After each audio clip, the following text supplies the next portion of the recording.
Hi, everyone. Good afternoon. Okay, this is the final panel, so I think we deserve a round of applause. Thank you, thank you, thank you. Let's see. My name is Judy Lee Reed. I am a middle-aged Korean woman with salt and pepper, short, spiky hair, and I'm wearing big, dark, black-rimmed glasses that are prescription, and a black sweater, which is, of course, the uniform of arts and culture, and a black and silver necklace. I work for United States. I'll try to remember the name of my organization before we end today. I work for United States Artists. We're a service organization that supports artists across discipline, across career stage, and across the country with unrestricted fellowship support that we award every year. I'm going to ask the panelists to each introduce themselves, and then we're going to get started. Hi, everyone. I'm Gary Stoyer. I'm president and CEO of the Bonfils Stanton Foundation, located in Denver. We're a private foundation that focuses our philanthropy and programs on arts and culture and leadership with an equity lens over all of that work. I am an old white guy with a beard and kind of funky clear glasses and a balding head of hair, and he, him, his. My name is Patton Hindle. I am a late 30s Caucasian woman with long, wavy brown hair. I'm wearing a white men's dress shirt, my husband's, and houndstooth trousers, and my pronouns are she, her. I'm the executive director of Artadia. We are a 25-year-old nonprofit and an artist services organization. We make unrestricted cash awards to artists in 7 cities annually and have to date dispersed over $6 million to 400 artists in our history. Hello, I am Randy Engstrom. I use he, him, or sometimes we, us pronouns. I've been trying on the we, us, because I think we need more of that. I am a solidly middle-aged, cis white male with aspirational wavy hair and a salt and pepper beard and a shirt with a lot of different patterns going on and gray pants and maroon shoes that are low-key similar to Judy Lee's shoes. I am a principal and co-founder of a company called Third Way Creative, which is based in Seattle, Washington, where I come from. We are a collaborative consulting studio that works at the intersection of cultural policy, creative economy, and racial equity, and we use civic and cultural organizing as strategies to affect policy and systems change. I love that in the last panel they talked a lot about imagining harder, because I think the idea of civic imagination and challenging the systems that govern our lives to imagine harder is the work before us. I'm really happy to be here. Okay, so here we go. I just have a little admission to make that about 2 minutes ago, I deleted the notes from my phone, and I've retrieved them now, but I'm now thoroughly nervous I'm going to delete this again, so bear with me. But I want to offer a couple of just framing thoughts before we get started, and then I'll ask my fellow panelists some questions. You know, it's no small thing to be the last panel of a 2-day conference, and as I was pondering that task of wrapping up this sensational summit that WestAF has put together, I was really struck by a couple of things. That we began the conference with a panel discussion about the creative economy from a policy perspective, and we're ending it with a discussion about the creative economy and artists and creative workers within it. And so, you know, before we dive into that conversation, I want to share something that's been sort of on my mind since the first panel, and as I was thinking about our setup for today. And that's specifically some of the things that the great panelists offered in the first panel, which described, among other things, just the impressive scale of the creative economy from their local vantage points. These were panelists, if you weren't in attendance yesterday, who talked about the creative economy from a state perspective, a regional perspective, et cetera. And in their discussion, they described really the brilliant ways to nurture and to grow that economy, recognizing the important value that it provides from both an economic and cultural perspective and a social perspective as well. And I've been playing with the questions I heard yesterday, thinking about it both from, let me just offer that one of the questions a speaker mentioned yesterday was, how do we build up artists as businesses and entrepreneurs with their product being arts and culture? And so from that question, I've been thinking about this and kind of looking at it from a couple of different perspectives. The first is from a business-centered economic perspective, mulling over the idea of a supply chain framework, starting with artists as the initial generators of the product, arts and culture, all the way to the perspective of the work that we do at United States Artists, which centers the well-being and support for artists in this country through approaches that center the needs of the individual. And following this logic, there are some challenges in this system of how artists are supported and what are the things they need to realize the creative output that generates so much of the products and services that make up the creative economy. And to that end, I think one of the goals that we have for this panel today is to really explore the creative economy from the perspective of artists and workers and the communities in which they work, and to develop some insights and surface opportunities for supporting individual artists as an inextricable dimension of the creative economy realm. And so with that, we will get started, and I'll take us back to the first two questions that have been framed in prior panels. And I'll start with Gary. Gary, why is the creative economy important for funders? Just a small question. And for those that don't know, prior to my current role, I ran the Office of Arts, Culture, and the Creative Economy for the City of Philadelphia, where I was the Chief Cultural Officer. And I think we were the first city in the country to have creative economy in the name of its city arts office. And prior to that, I was working at the intersection of arts and business and policy for a good chunk of my previous career. So this is something I've put a lot of thought into. And I would say part of the challenge we have in the kind of institutional arts philanthropic structure is we focus on nonprofit arts organizations. We're set up to give grants, and not even just to legacy institutions, even small and emerging groups. We're set up to fund nonprofit arts organizations. And so there are a couple of problems with that. One is we're not really set up to fund the creative economy, and that sort of relates to the growth of impact investing and the fact that foundations have to be using their corpus in more creative ways to invest in creative economy businesses and treating it as a slice of industry. So we invest in sustainability businesses, there are funds you can invest in, gender lenses, and the idea of investing in a creative enterprise lens is still very, very young in impact investing. And so that's something that I think has to be built up. And I think kind of part of looking at impact investing as well is looking at how can we make capital available to creative economy businesses at the local level. CDFIs are a great tool for that.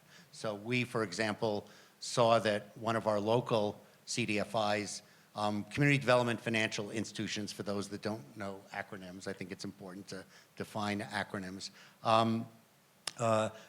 The Colorado Enterprise Fund was doing a lot of lending to local entrepreneurs, and related to that is that a lot of immigrant and refugee creative entrepreneurs are not looking to the nonprofit sector to express their creativity. They're starting businesses. They're starting clothing businesses, food businesses, music businesses. And so we were seeing that the CDFI, if you went to their website, you did not see yourself there at all. There were all kinds of dedicated loan funds, nothing for creative economy. But if you actually looked at where the money was going, about a third of their loans were to creative enterprise businesses. So we provided some capital to them to create a specific dedicated creative enterprise loan fund on their website that they were able to pool with other undesignated capital and also do specific training and capacity building for creative economy entrepreneurs. So that's just sort of one example, I think, of how we need to look at creative enterprise in different ways, both through investment and then also at creative uses of PRI capital, so making lower interest loan funds available to support these businesses, and to also look at, frankly, the possibility, and this is getting a little technical, but foundations can make grants to for-profit enterprises. They just have to take on expenditure responsibility. It's more complicated. It's more work internally, but we need to open up that door. And then on the advocacy and policy front, we need to stop advocating just for more money for the NEA. We need to also be looking at what changes are needed locally, statewide, and nationally to help foster more creative entrepreneurs and businesses. I have a question for you.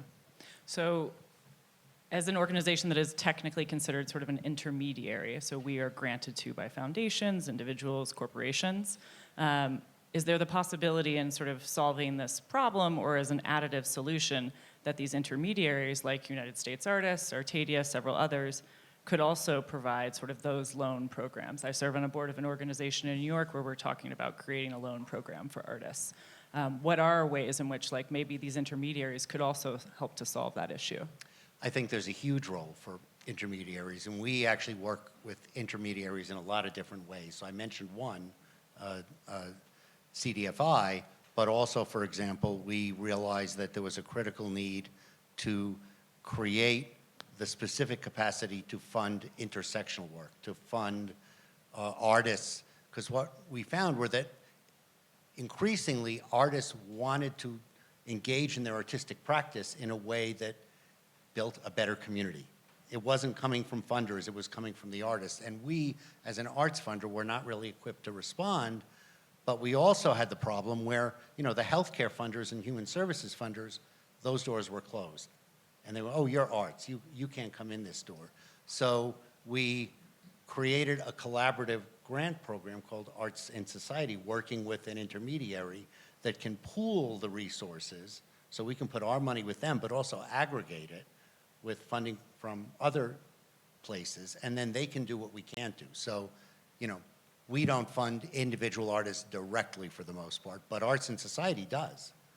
We don't fund statewide, but thanks to partnerships with CCI, which is a funding partner in that as well, we can fund statewide because that's part of a statewide funding initiative. So it also allows us as a funder to do different things when we work in collaboration with other funders and through an intermediary. Gary, can we stay, we're going to pick on you today because you're sitting next to me. And we both lived in Philadelphia. I still live there, and we all miss you. So I'm going to pick on you a little bit more, if I may. Can you talk a little bit, as you're thinking about these different strategies that you've developed, which are brilliant, what is the evidence of their progress from a creative economy, from the kinds of indicators within the creative economy frameworks that you're using? Yeah, I think, that's a hard one, and we struggle with that too, even with our philanthropy, because as we try and focus on trust-based philanthropy and multi-year general operating support, you move further and further away from being able to point to a specific outcome from your funding, and also you have environmental factors. So you can be doing the most, amazing work, and then COVID happens. And did your funding make a difference? Did it keep groups from going under that would have otherwise not gone under, or did they still go under anyway? It's really hard. And from a creative economy standpoint, I think it's challenging as well. And we're just at the beginning phase, I think, of looking at that. We do track it in terms of our investments, so looking where our increased focus on impact investing is going, and we're looking at things like, and this may not be directly related to the question, but investing in affordable housing for the creative workforce. I mean, that is a huge issue. It's not directly funding artists or creative businesses, but if they can't afford to live in our community, we lose that sector, and there's a brain drain, and a creativity drain. So we're looking at that, and those are things that as we move forward with that, we hopefully will be able to measure how many additional units of housing were made available for creative workers. And in terms of the CDFI investment, they experienced a huge spike in creative economy lending demand and the loans that they were making through this fund. So we're beginning to get some of those indicators that I think are helpful in terms of defining success. That's great. Thank you so much. Randy, let's turn to you. Hey. Can you share, why is the creative economy important for artists? Well, I fundamentally believe that the creative economy offers the best opportunity for cultural and economic self-determination in the future. I think that my exposure to AI came from doing like future of work sub-cabinet stuff when I was with the city of Seattle. And what we really saw was automation and AI taking away a whole lot of jobs. But the jobs that I don't think will be taken away are the jobs that are predicated on human empathy and storytelling and creative practice. Maybe eventually AI will get really good at creative practice, but it'll never be able to foster like trust and human relationship, I don't think. I mean, unless we're going like full Skynet, but I'm not gonna go there. I think that,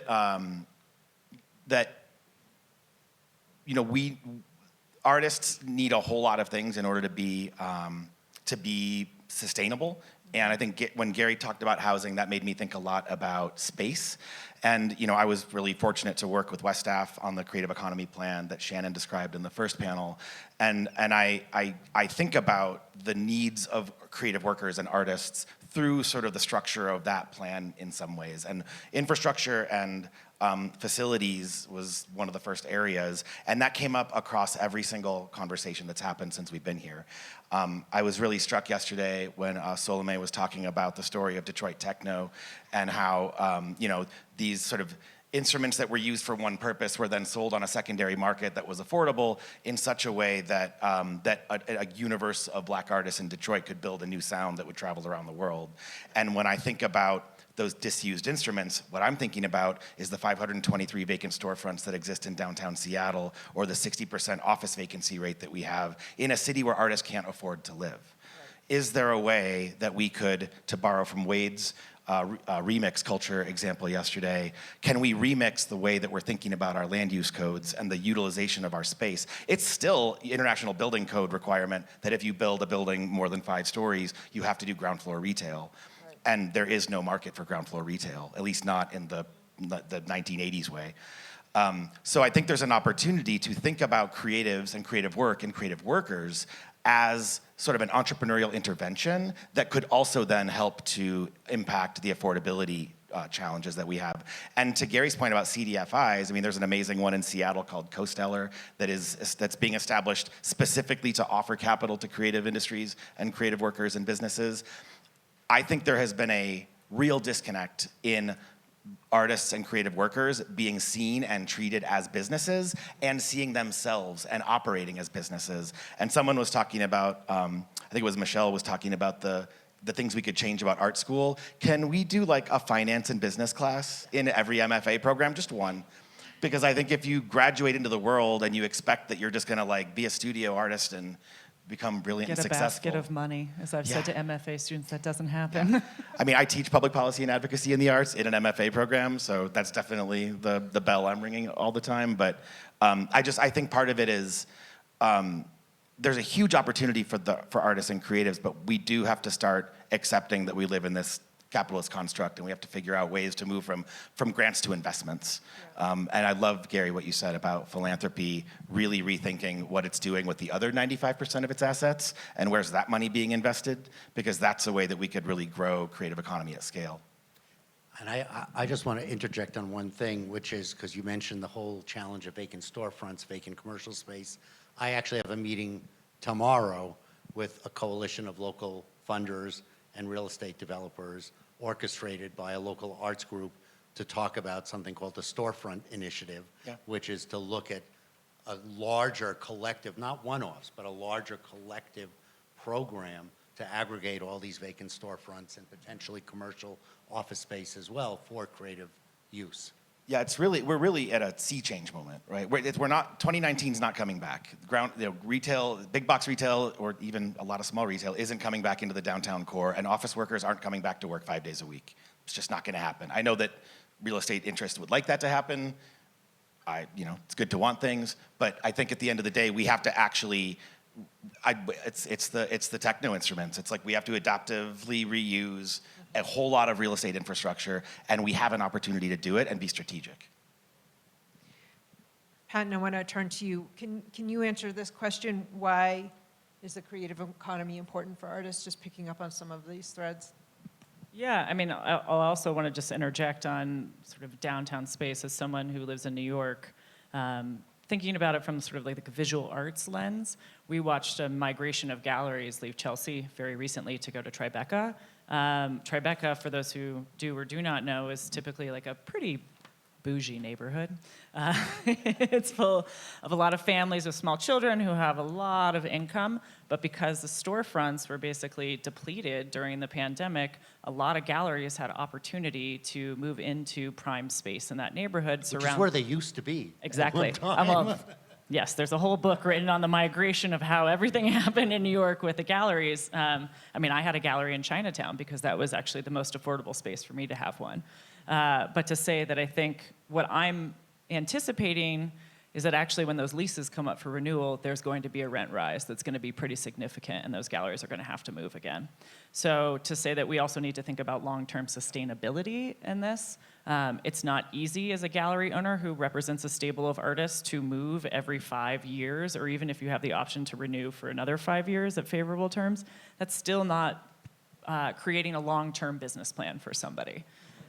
For what the creative economy sort of on the whole that's helpful to artists, I think I come from it from multiple perspectives. Prior to stepping into Artadia, I worked at Kickstarter, the crowdfunding platform, for 6 years.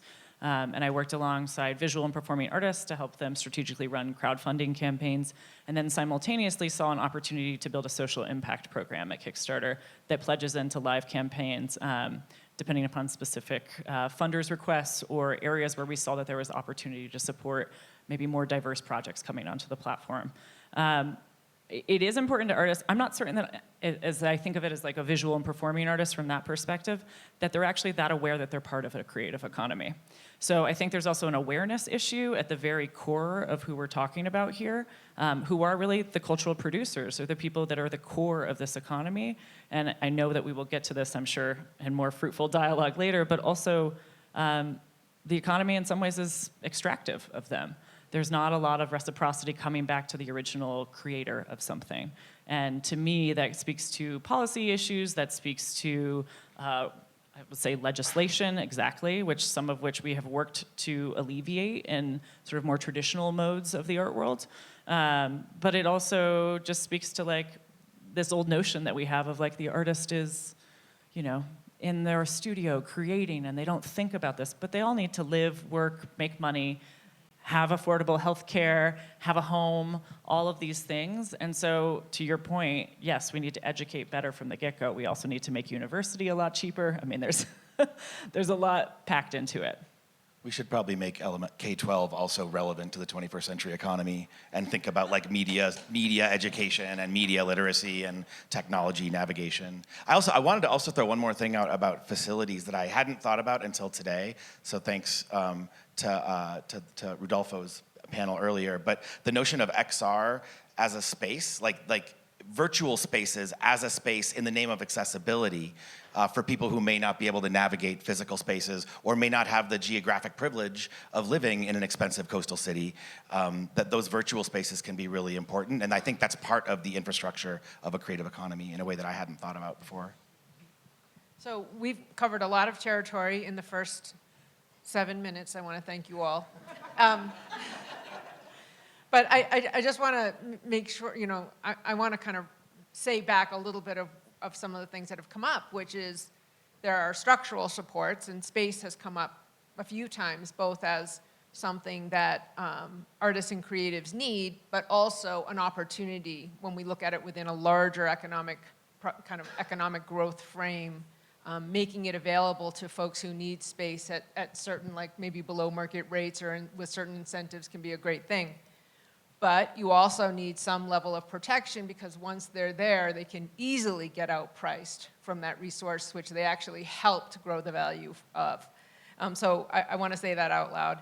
I also think it's really interesting as we think about different investment structures. So I want to come back to that with you, Gary, a little bit, because certainly when we talk about the economy, and I agree with you, there are probably lots of artists who don't really think about their role in the creative economy and are really thinking about pretty basic things like supporting their families, supporting their creative practices, you know, thinking through what the next week, 6 months, 2 years, et cetera, looks like, but aren't really thinking about it in terms of like an index of the creative economy and how they relate to their local community's prosperity. Like that just doesn't, that's not really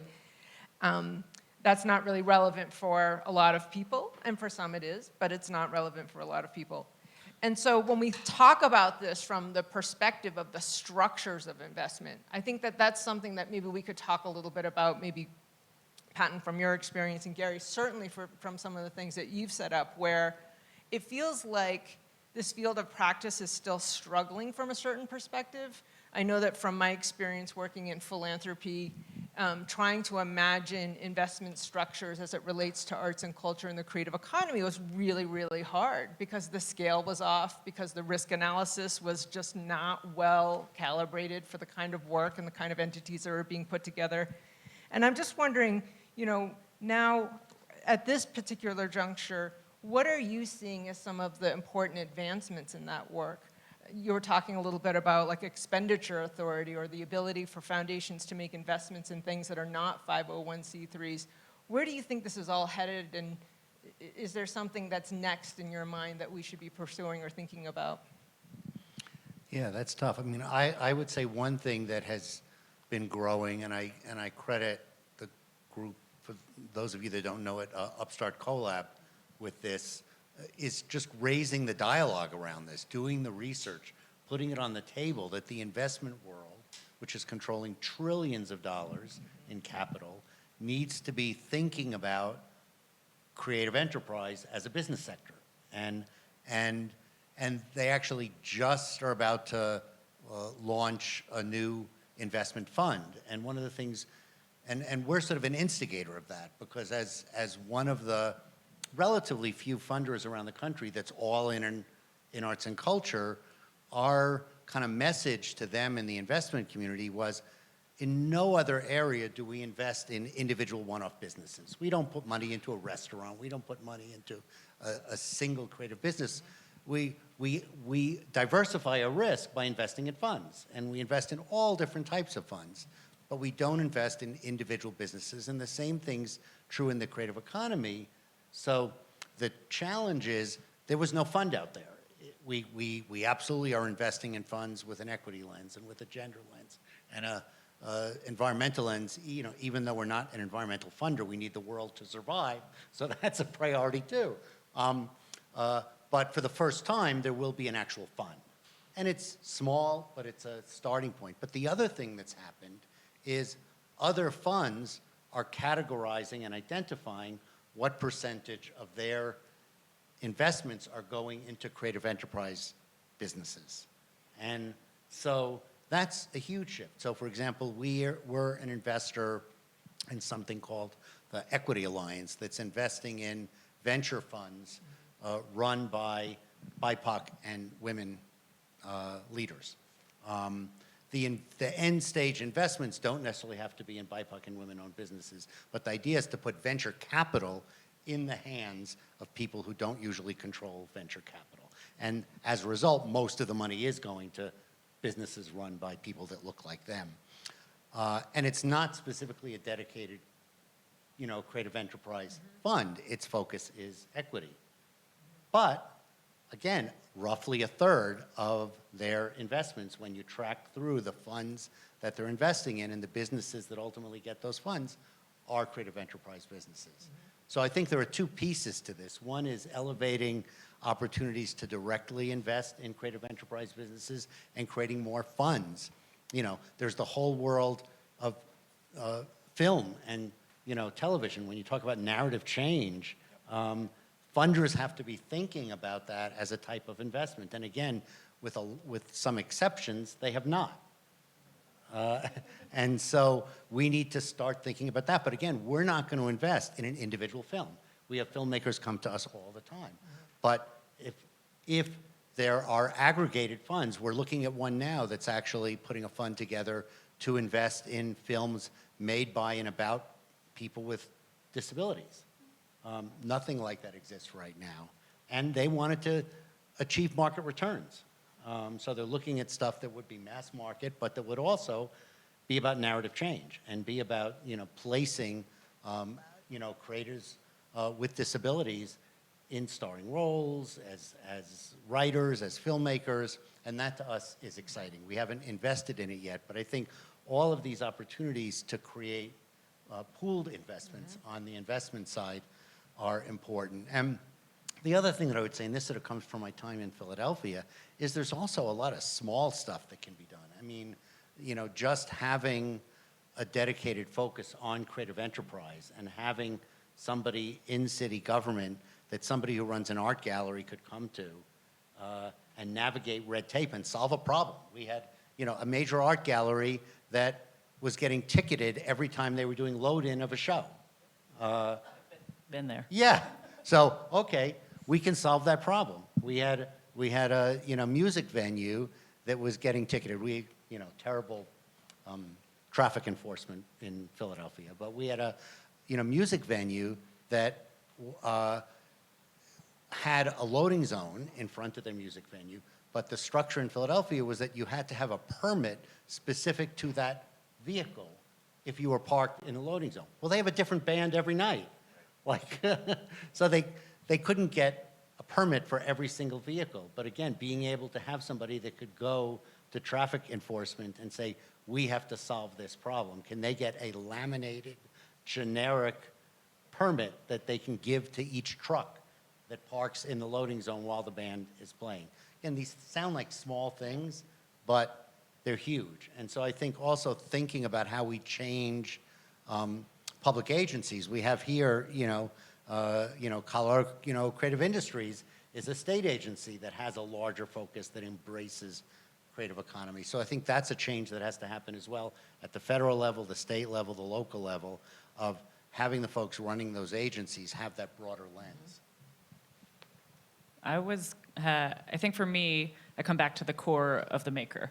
So the person who is actually producing the original sort of cultural product in which all of these businesses are ultimately built upon. And to our education system, we also don't give business training, so we don't teach individual makers how to protect themselves, how to set up business structures around themselves. So we learned this during the pandemic very deeply, when many individual artists who would file their taxes with 1099s, that they weren't able to get unemployment insurance very easily until we started to cut some of that red tape. My hope has always been that people will have learned from that. I don't think that they all have, unfortunately. But when we layer this even further, at Kickstarter, I work with so many social practice artists, artists who are doing good for their community, who see that as sort of the origin of an artwork for them. When they then want to be funded after that, their next inclination is always a 501c3, which is such a prohibitive endeavor for them for a variety of reasons on top of the administration, the board you have to put together, all of the processes of running. It's not an easy thing to run a 501c3, to set one up, to do any of it. They aren't aware of other structures in which they could be funded from. So talking about PRIs is very important. You can do that into a public benefit corporation. Kickstarter was a public benefit corporation, is. Or an L3C also is a great option. But we haven't educated artists on this. And so when they ultimately go to make this, let's say 501c3 around a public artwork, or a community engaged artwork, you could say Lauren Halsey's Summa Everything is a perfect example of this in LA, which is now basically a community food bank. They made themselves a classic structure. She's given away her intellectual property as a result of that. So that piece is no longer hers, and then she has to get a community to vote on whether she can show it elsewhere, how she can exhibit it, what the life is of that work. It's no longer hers, and that was a part of her practice. Also, we shouldn't be so upset with artists maybe generating some wealth off of their work too. Building off of that, another lesson of the pandemic was temporary provision of space is nice. Long-term community wealth building is better. And so how can we connect, it's one thing to give someone a storefront for a year or 2 years, and you're right, they will be displaced as soon as they reanimate the neighborhood that they brought light vitality back to, unless you connect like a pathway to condominiumizing that space and allowing them to buy that space from the building, and then they own their land, and they can actually accumulate wealth over time. The majority of the wealth that's been generationally developed in this country has been through homeownership. And so I think if we can create more pathways for more community wealth building avenues, that's another way that you can structurally change outcomes for creatives. And I'd add too on that idea of artists reaching a point where they see a path of needing to form a 501c3 to get philanthropic dollars.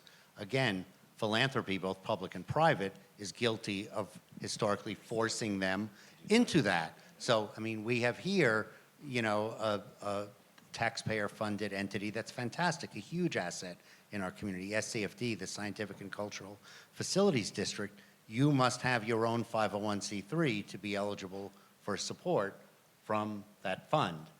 You can't go through a fiscal sponsor.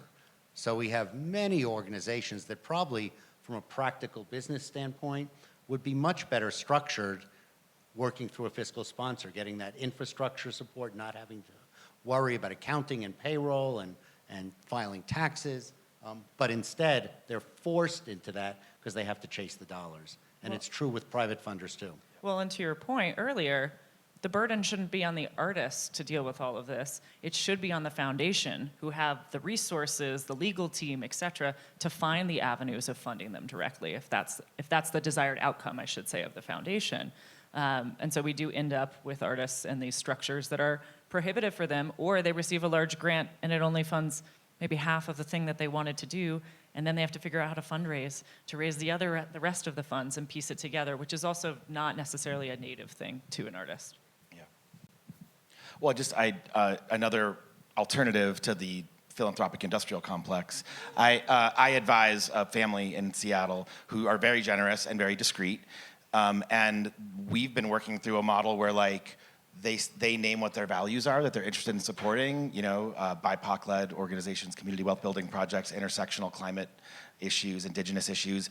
We go visit the projects together, they meet each other, and then at some point they get an email from me that says, we'd like to give you some money.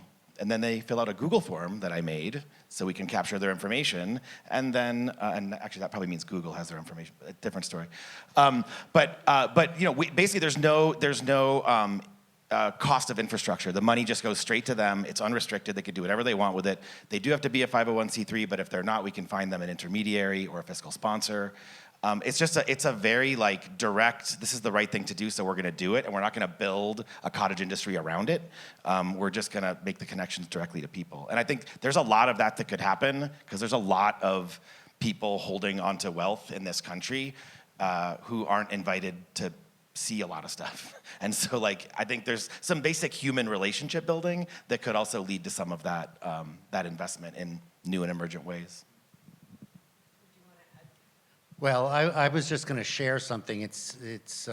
We haven't launched it yet, but on that front, one of the things, because we kind of initiated the local COVID relief fund for the arts, and we created this Arts and Society Grant Program, we have a new one called Equity in Arts Learning, also with CCI as a partner, that is a statewide program looking at the equity gap in terms of arts education and trying to create a collective ability to plug at least some of that.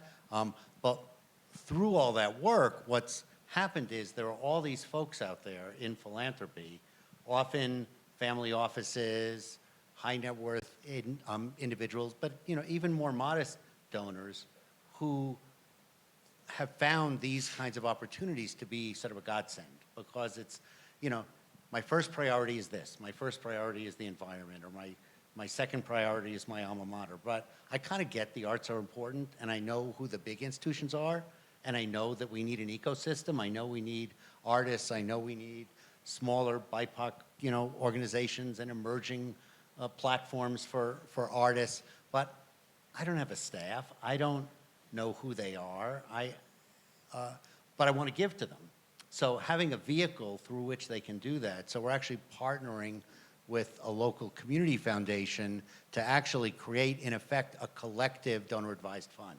So to create a pooled fund within the community foundation that those types of donors could put their money into, and we could then run a process that then distributes those funds into the right places, that to groups that would otherwise not get access to that donor's money, because not every donor is as dedicated as that family that you're working with.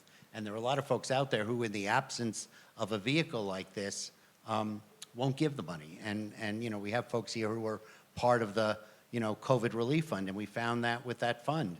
We got over the transom $50,000 gifts from folks who said, you know, if this didn't exist, I would just give my money to the art museum because I know them and I'm on the board.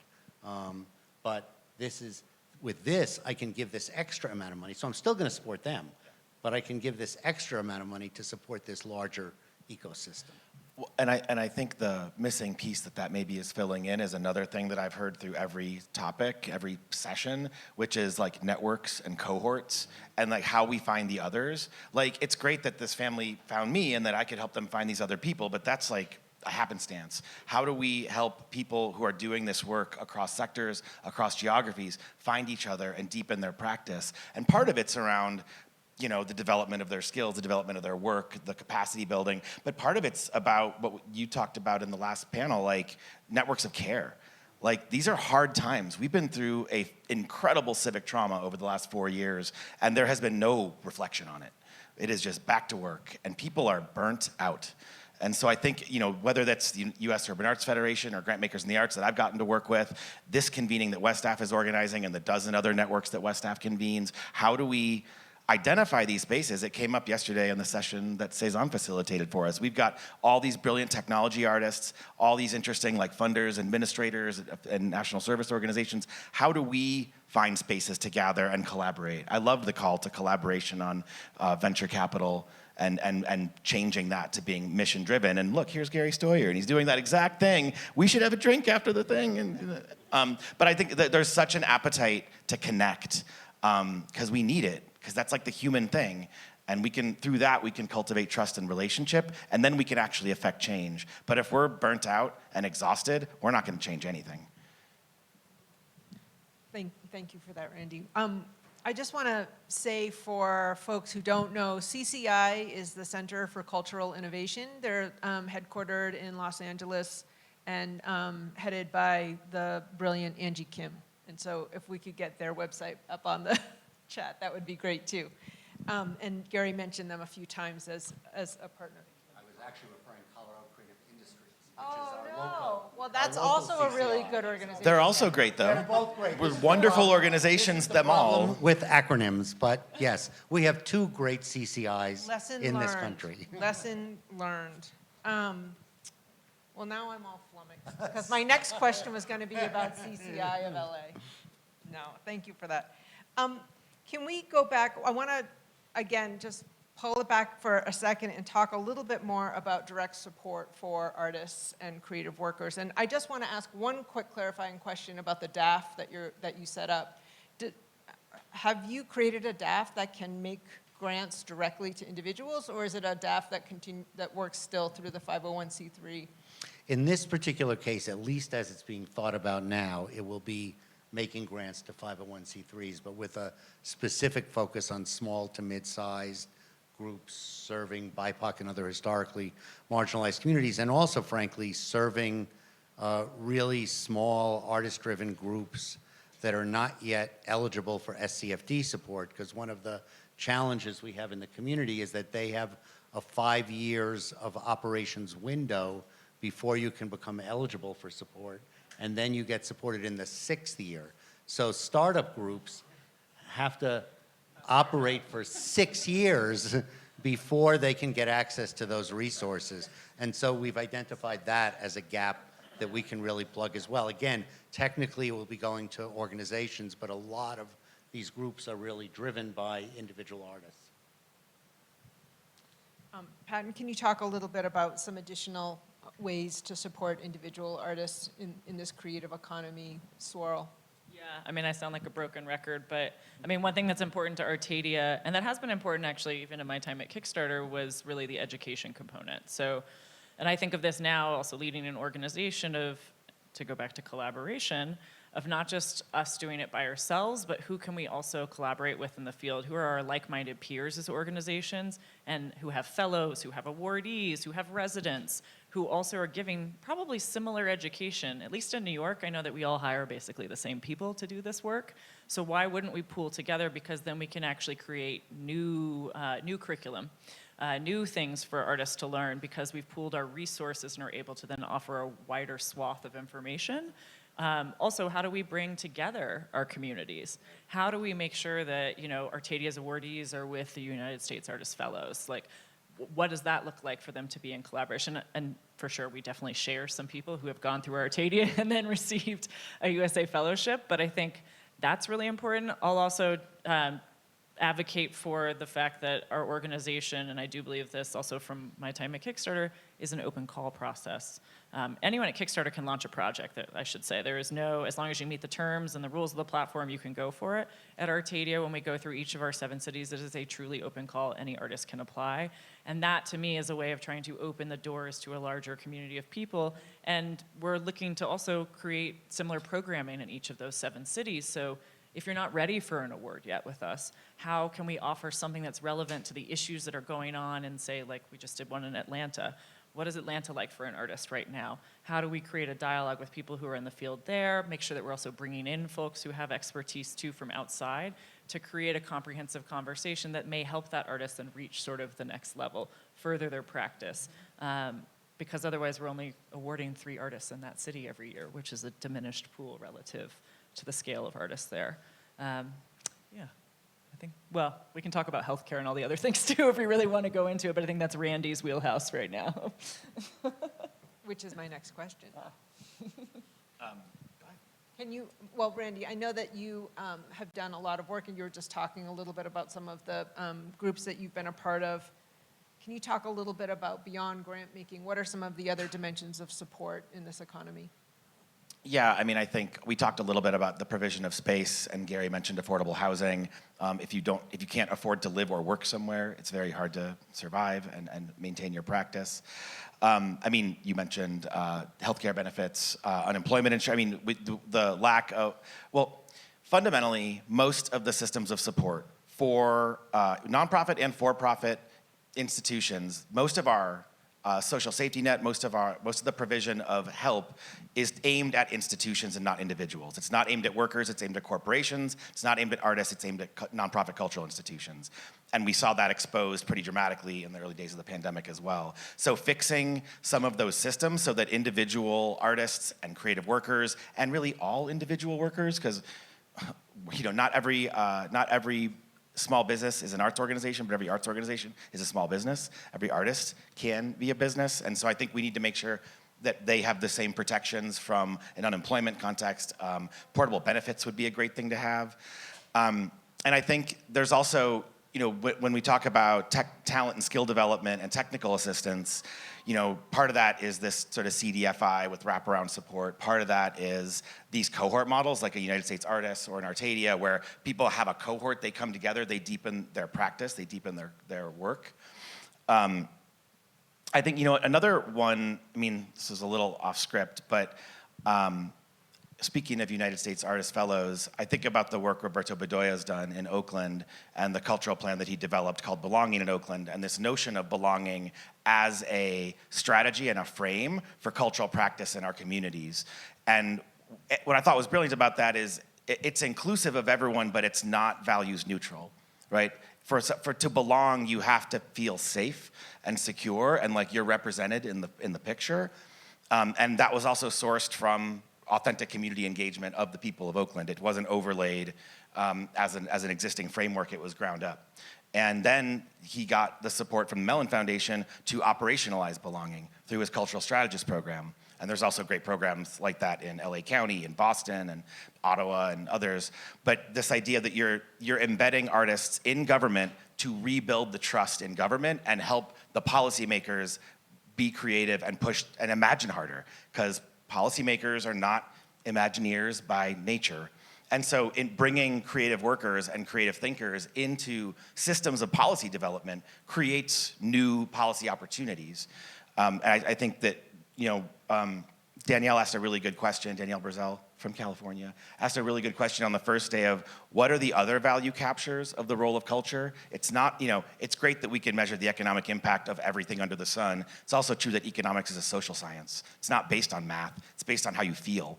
And so if arts and culture governs how we feel in all these facets of our life, how do we capture the value from that? How do we allow that to be of benefit for creative workers? And I think there's some policy considerations in that as well. Also to add, just from like a policy standpoint, I know I somewhat touched on this before, but because we have had artists and cultural workers advocating for things, and in New York, for example, there's a law where anytime a gallery sells a piece of art by an artist, they have to put the artist 50% of the sale, or whatever their percentage agreement is, into an escrow account, meaning that the gallery can't touch that money. And it's not that galleries are bad players, it's the economics of running a small business in New York City, but at too long, artists have also been the first sort of pool of funds that they tap into to make sure they pay their rent so they can keep their doors open. It's just sort of a systemic challenge within the model. And then we've also talked about a lot about sort of the digital space and how that's transforming through blockchain, through AI. There's a great organization that was founded, actually also a public benefit corporation in New York called Fairchain. And that follows, essentially you put a tag on your work of art and it follows the work of art if it is ever resold. So it follows through the market and the artist receives a percentage every time that work is resold. In Europe, we have resale royalties.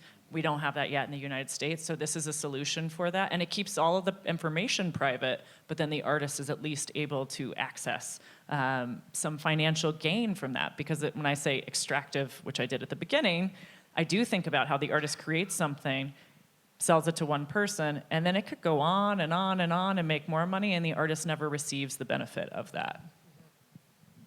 Randy, I really appreciate what you were talking about, pointing out what Roberto Bedoya has been doing in Oakland, and also just connecting, I think, things that we've heard over the last two days, which really struggles with those things that are most legible, those things that have the kind of data behind them that we can use as tools of measurement, and then those things that become a little more amorphous or a little bit less tangible when we talk about economic structures, notions of belonging and safety, et cetera, all things that are required if we expect things to grow and to flourish in place and across humans. So I just want to thank you for that, and Patton, your examples of just some of the kind of I hate to use the word, but I will, but there are innovations that are now being pursued, and they feel, they're very specific, and my hope is that in conversations like this, they can become socialized and then explored in other arenas. What do you see as being some of the most scalable opportunities right now? I think that for a very long time, so we are here at a conference about the creative economy. For a very long time, we have had a PR problem as a field. Mm-hmm. We have not found a comprehensive way to discuss all the facets of the creative economy in a way that is compelling to, let's say, society at large. This happened during the pandemic too, I would say. I wrote an op-ed during the pandemic in, I think, New York Daily News that argued that the video that you were streaming on Netflix, the chair you were sitting in, the glass you were drinking out of, those were all made by creative people. Somebody designed that.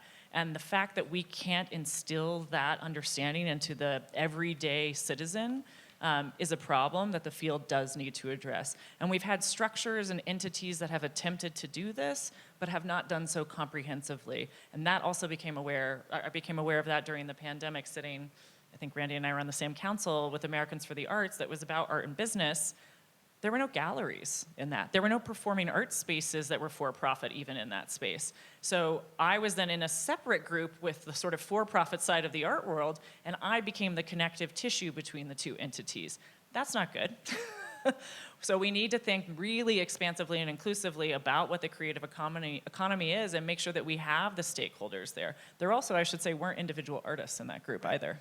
Well, and something I've heard you say a lot in the time that we've been here, Patton, is so many of those structural problems, that siloing of information, the segregation of data, is around scarcity thinking. It's around that if someone else is successful, then that somehow threatens my success. And that is so backwards from what we need. We need a networked economy. We need the work that Gary's doing to be connected to the work that Westaff is doing, to be connected to the work that Judah Lee and Patton are doing. And there is not, I live in a city with 3 private space exploration companies, 20 Fortune 500 companies, more millionaires per capita than any county in the country. Resources are not the problem. There are plenty of resources. It's public will, political will, and civic imagination. And so if our collective could get a better narrative together and make, resettling our city as compelling as resettling another planet, it would be much more cost effective. We already have things like oxygen and plants and, like human labor. But like somehow that is less, the idea of reimagining a city is less compelling than colonizing a planet in outer space, which is Not crazy. sexy. Like, it can be. We can make it We sexy. can make it sexy. I just want to sort of double down on the critical importance of storytelling and narrative change. And it's true in terms of defining culture and creativity in a way that embraces the for-profit and nonprofit sides, that embraces individual creators, not just enterprises. But even within the arts have been defined in a way that, we're our own worst enemy. The public sees the arts as exclusive, as white, as rich, black tie galas, big museums. And again, not that those things don't play a role too, but to most folks, that is what the arts are. I mean, and it's why we have this huge challenge. We were talking about this earlier, the coming so-called, generational transfer of wealth. And to younger folks, they see the arts as being something that was, that their parents and grandparents did, that was about privilege. And they're not interested in that. And so, I'm going to be about climate change. They don't see that broader view of the arts that we all see, embracing creative enterprise, embracing solutions that make the world better through creativity, through the work of artists.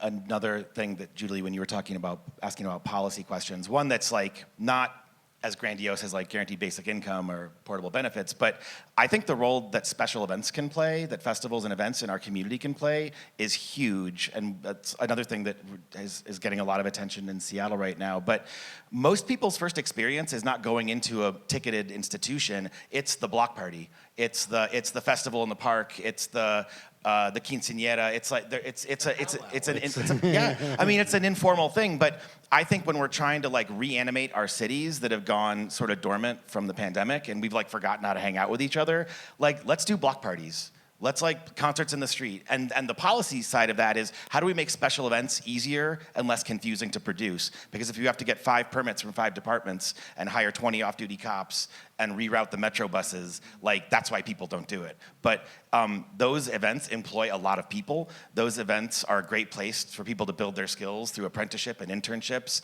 And that is a easy and accessible creative industry strategy that can be applied in any community, anywhere in the world.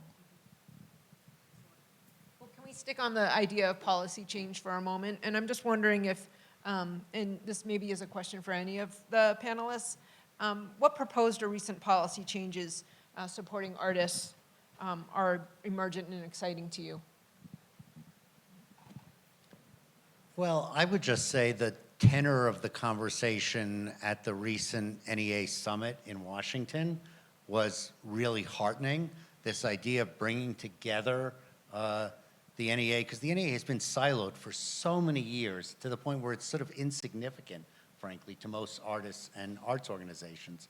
So the idea of a larger conversation that includes the White House Domestic Policy Office and HUD and all these other agencies, and if they can open up just a sliver of their guidelines, of their funding opportunities to artists, the outcomes for artists and creative enterprises are huge. And so I see, in terms of potential policy changes in those kinds of regs is something that can seem wonky, but can ultimately have an impact on the creative sector that dwarfs the budget of the National Endowment for the Arts. I mean, I kind of mentioned it before as like a small token of it, but also the escrow financial thing in New York City has actually made a significant difference to individual artists. And it's a small thing, and I do see it as one step towards us having more laws that protect the individual creator towards a step towards royalties, all of these things that ensure that a work of art or that a production that an artist makes or an object that they design continues to feed back into them. Publishing has always had royalties, so why don't we have that in other spaces? I mean, double what Gary said about the summit, in particular the comments from the Surgeon General about the epidemic of loneliness. I felt like I was listening to a podcast, and he was going like, no was notes. amazing.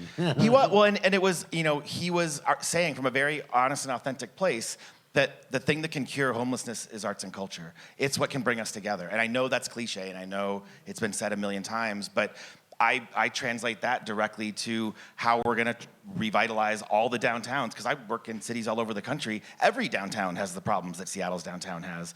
But I think that investing in the creative economy is the way that we can transform our cities, and we have the infrastructure in place that needs a new purpose, and we have a bunch of industries that need space.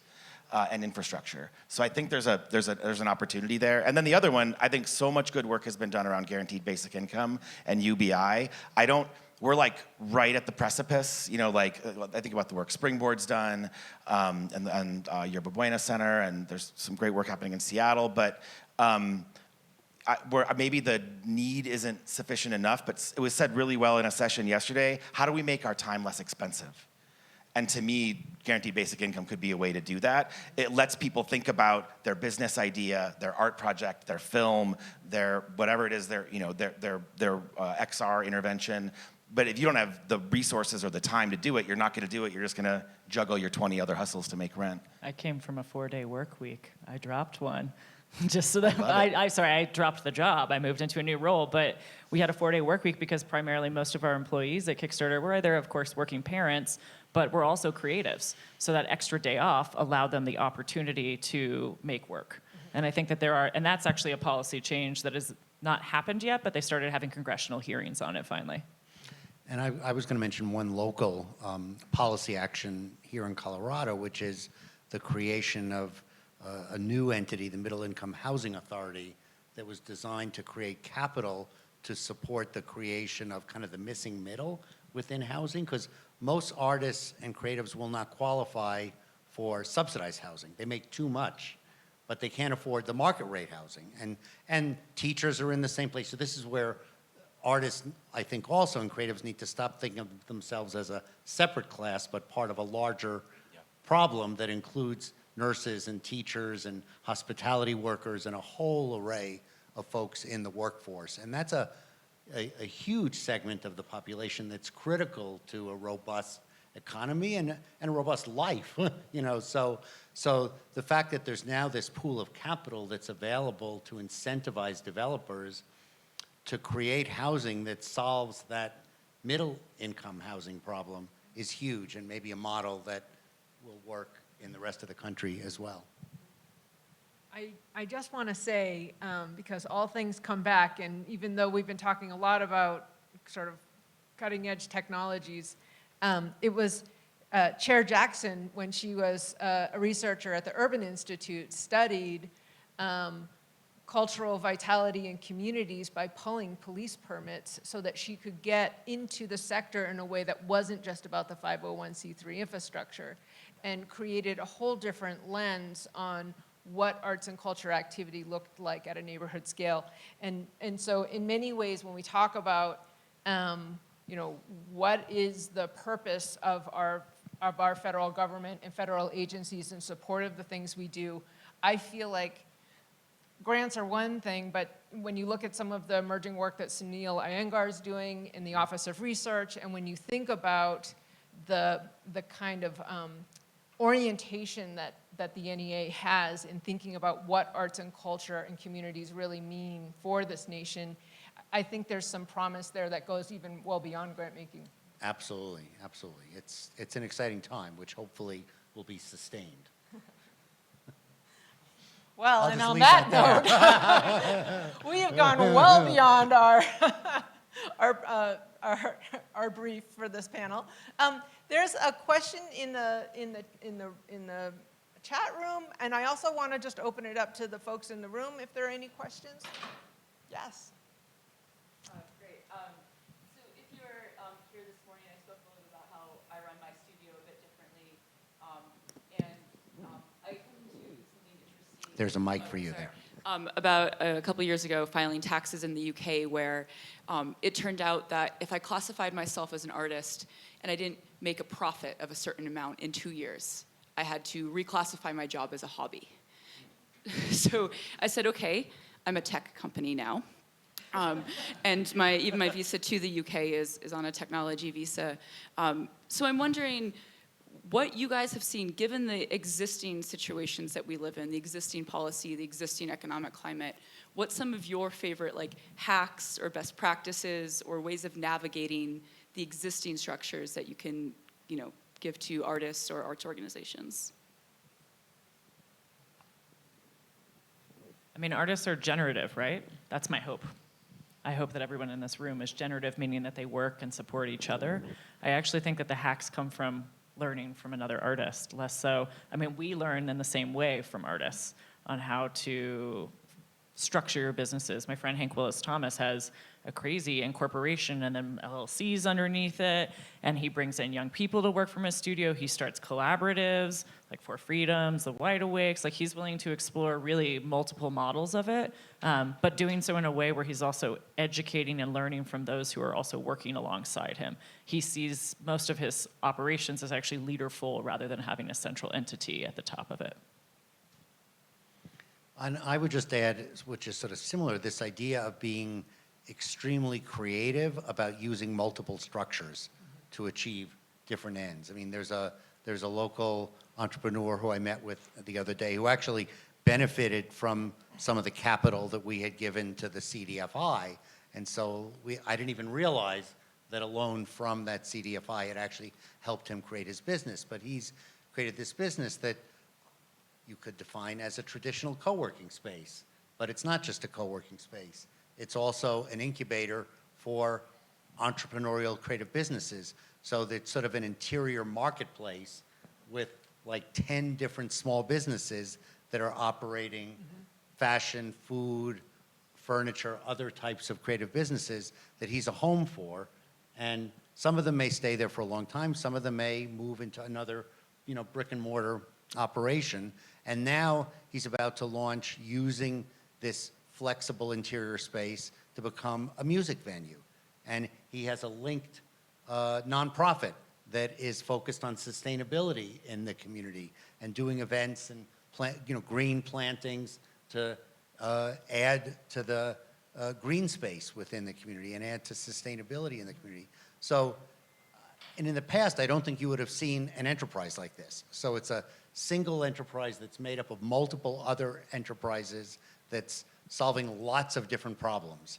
And I think that, to me, is the wave of the future, not being locked into the traditional 501c3, but also not being locked into the traditional definition of what it means to be an individual artist, either in the garret, all by yourself making art and putting it out there and hoping a dealer will, represent you. That's the old model, and I think artists need to take control of themselves as businesses. They have the power. Absolutely. I know someone said yesterday that there was diminished power in the art community, and I actually feel the reverse. Without artists, we don't have anything in this creative economy. So understand your power, understand that you can negotiate your own terms with anyone that you're working with, and share resources, not just ideas, but if you're not great at marketing, find another artist who has a great person who's working with them on marketing and share that person so that it's less cost prohibitive for you. Yeah, collaboration, don't become a nonprofit. This is the golden age of intermediaries, and there's some remarkable organizations that do incredible work. Fractured Atlas does great work.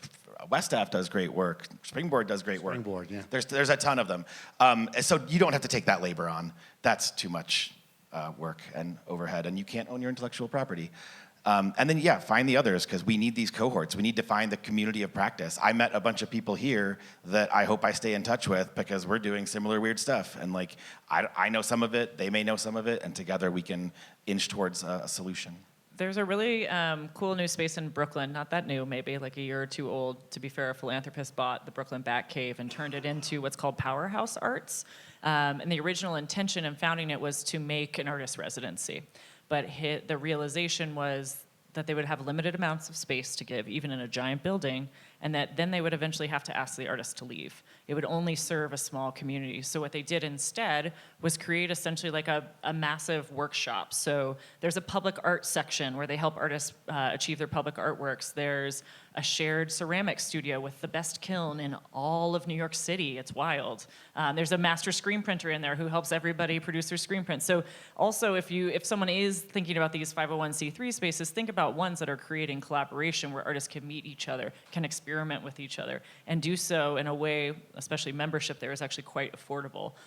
Do so in a way that's affordable for an artist to actually come and use it so it can serve a larger population.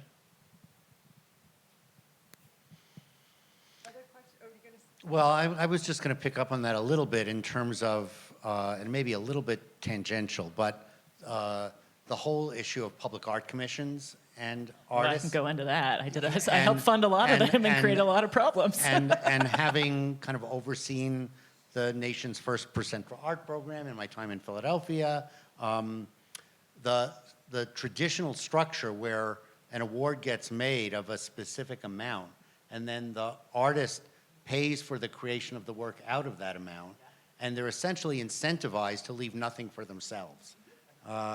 And it is a structural problem that continues to exist. And somehow we need to change the structure of how public art is operated, where the artist gets a certain amount for fabrication and then a fee, as opposed to saying this public art commission is $110,000 and propose something for $110,000, because artists being artists, they want to create something cool. They want to win the competition. Yeah. So to win it, they propose something that's going to cost $110,000 Or 120. or 120 to gonna make. say. And then they come to Kickstarter and I help them crowdfund the rest of it. There's also a problem with temporary public artworks, which I realized, we talked about this in our meeting prep, but I was part of the problem. I helped so many temporary public art projects go up that then the New York Times wrote an article last year about how I then had to help them crowdfund to store their artworks after the fact, because these entities help create them. We're involved in that right now with a work of Exactly. art. So. Yes.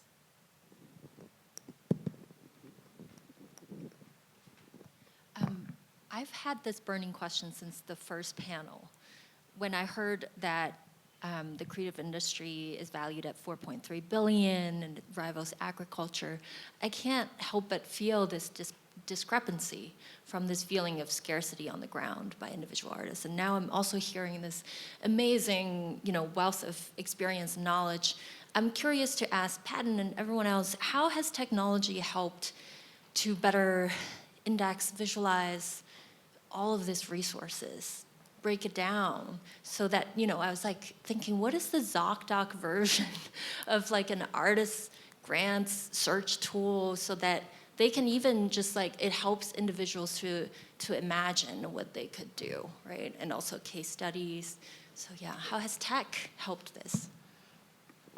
Well, I think in terms of the data, I think the Bureau of Economic Analysis, our satellite account, does a pretty good job of capturing a broad cross-section of what those economic impacts are. And I think that web presence disaggregates the information in an interesting way.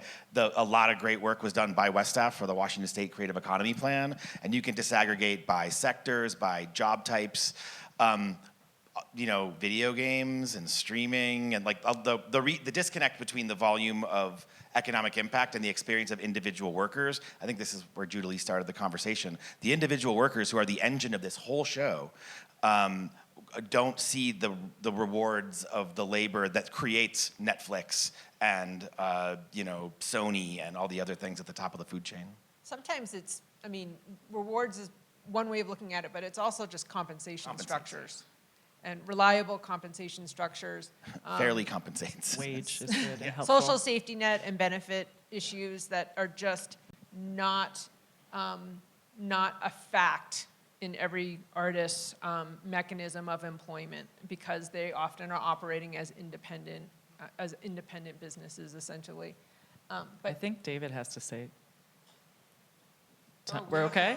All right, I got nervous about the time. You were standing, you know. Oh, yeah, 3:44. Cinderella's going to, oh, he wants to keep going. Oh, okay. Well, I was going to say beyond the data and sort of the role that technology can play in sort of gathering and disseminating data, I think one of the big problems is just the actual individual enterprises and artists that are doing really cool stuff all over the country that I hear about all the time, anecdotally through our impact investing work. But that's not really aggregated anywhere, So there's a native indigenous tribe, they're either in Alaska or in Canada, that was trying to figure out how to address the challenge of passing on their cultural lore to young people. And they created a video game that tells the story of the culture of this community through a video game, partnering with a big video game company. I forget the name of the company. I was going to say Post Commodity is also doing this with like a sound piece. So there's amazing examples out there that you hear about anecdotally. So I think there's a huge opportunity to figure out how we can aggregate these examples, because I think there are folks doing comparable work in different sectors, different geographies around the country that never know that there's somebody else that they can talk to be part of a community. So again, this is part of reframing how we gather these stories, who's doing it, who's making these connections, because we've done it pretty well for nonprofit arts. Each discipline has its own separate organization, and they do a national conference, and they have a magazine and a website. And so if you're an opera company, you know who else is doing opera you might connect to. If you're an entrepreneur doing creative work, you don't necessarily know who else is doing work that might be really relevant to what you're doing. Well, I think I am going to be fired as a facilitator because I also realize I haven't been answering the questions in the chat. So if West staff will help me get those questions, I will email them to our panelists, and maybe we can share them back with the folks who are asking, because it's just a couple, and they're very good questions. So if you guys would indulge us, maybe we could do that asynchronously and answer the great questions that folks asked online. And I just want to thank my great panelists and friends for engaging in this conversation, and to West staff for inviting us to help close out the conference. Thank you. Thank you, Julie. All right, I think that this is the best way to do this, even though it's kind of weird, and hopefully I don't blind myself with lights. But to be in the frame, we all conspired and thought that it would be awkward to just end right there abruptly. So I'm gonna do my best to say some concluding remarks, but keep them very brief. I'll start by saying I can't thank everyone on the West Staff team by name, but thank you to all of my colleagues who have contributed to this, the leadership of our organization, and allowing us to have the space to dream in this way and experiment in this way and potentially risk in this way in many ways that could have gone wrong. We appreciate all of our panelists and those who have contributed their ideas and thoughts to this and been in dialogue around the creation of this. This was truly a co-designed event on every level that you can possibly imagine, happening in many dimensions and realities simultaneously. So thank you for your partnership and your collaboration in making this possible. I think that the way that this conversation ended is on the note that we hoped would happen and the questions that have been asked. The creative economy has been something that is thought of a lot in terms of economic models and data and arguments to politicians and all this. But the true value of that idea is the fact that it connects these different worlds and opportunities together, and actually in the way that it's been conceptualized, even though a lot of people don't know or haven't read all the things, creative workers, creative people, the creator, the author, et cetera, and those who do that in collaboration are at the very center of that. And that powers and fuels a range of industries that influence every aspect of our lives, truly.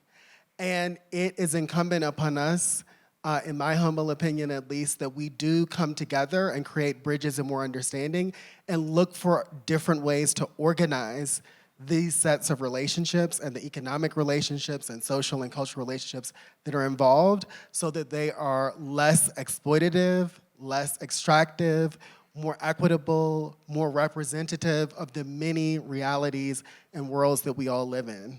And so that's our hope for the future of this, These summits are just a way to bring us together to begin to imagine and dream together. And I truly believe that the relationships here and the relationships you all have in your communities and the world will transform not only the creative economy, but our society at large and potentially our world. So thank you so much for being part of this.